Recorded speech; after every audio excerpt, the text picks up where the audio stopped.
Hello everybody, this is AK. I am back. So yesterday I produced a video on OCBC, right? And I did chart reading for the stock price. And DBS and UOB were a bit unhappy. They say, what? Favoritism? What about the two of us? Not fair.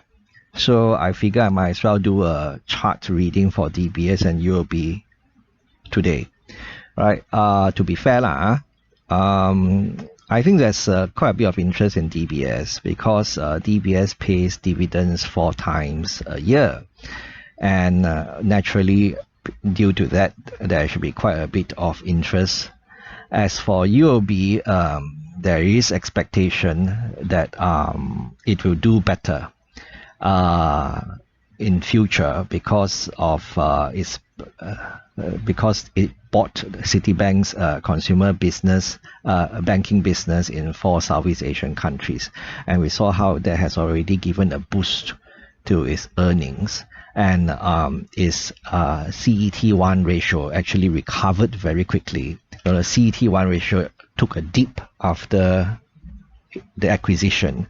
It became quite weak, but it quickly replenished that common equity tier 1 ratio because of very profitable business in those 4 Southeast Asian markets. Okay, so without further ado, let's look at DBS chart first. Like OCBC, DBS is trading above the 200 days moving average. And when we look at supports and resistance, moving averages is one of the things that we have to look at.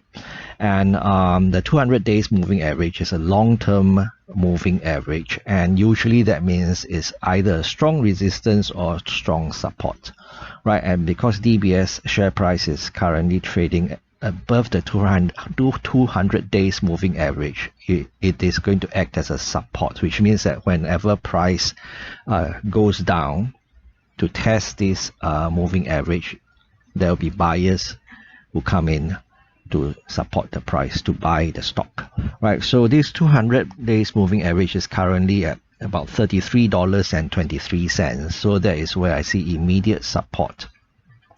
And if this should break, then it's pretty bearish, but there is another moving average, the 50 days moving average at $32.76. So it's actually very close, like within 50 cents of each other, and this 50 days moving average should also act as a support, although not as strong a support as the 200 days moving average.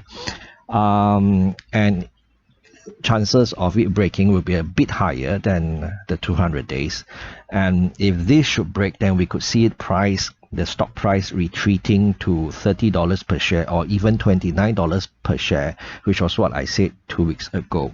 This is in extremely bearish scenario, right?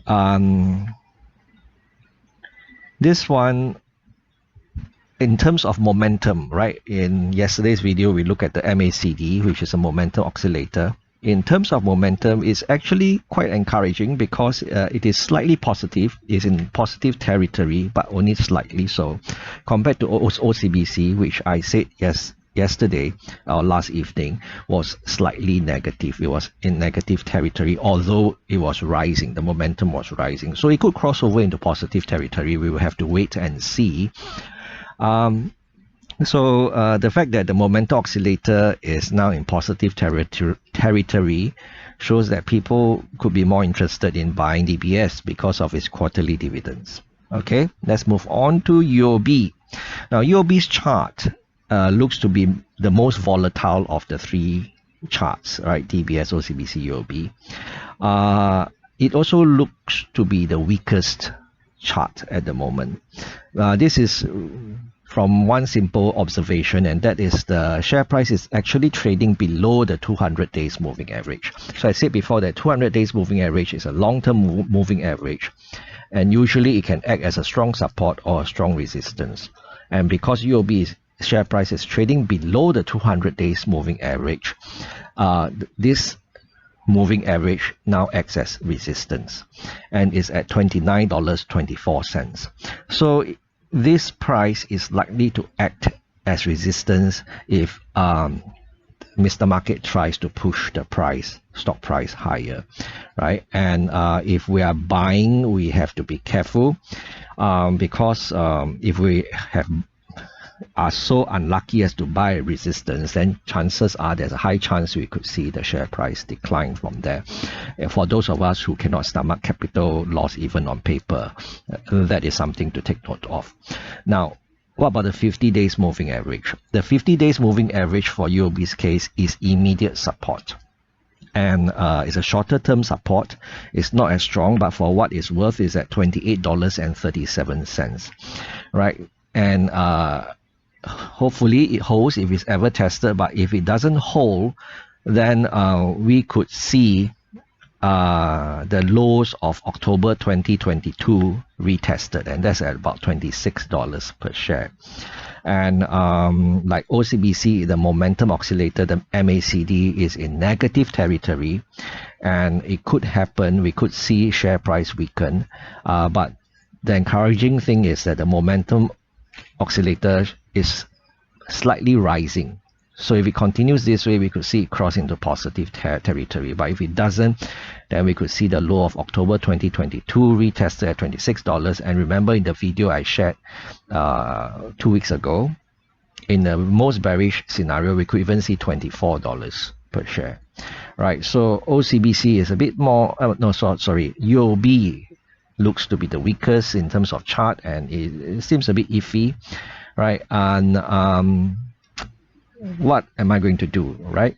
Well, like OCBC, I'm going to stay invested in DBS and UOB as well, but I won't be adding to my position. However, if I did not already have a position in the banks, I would probably get a foot in, because from a fundamental analysis point of view, all three banks are fairly priced.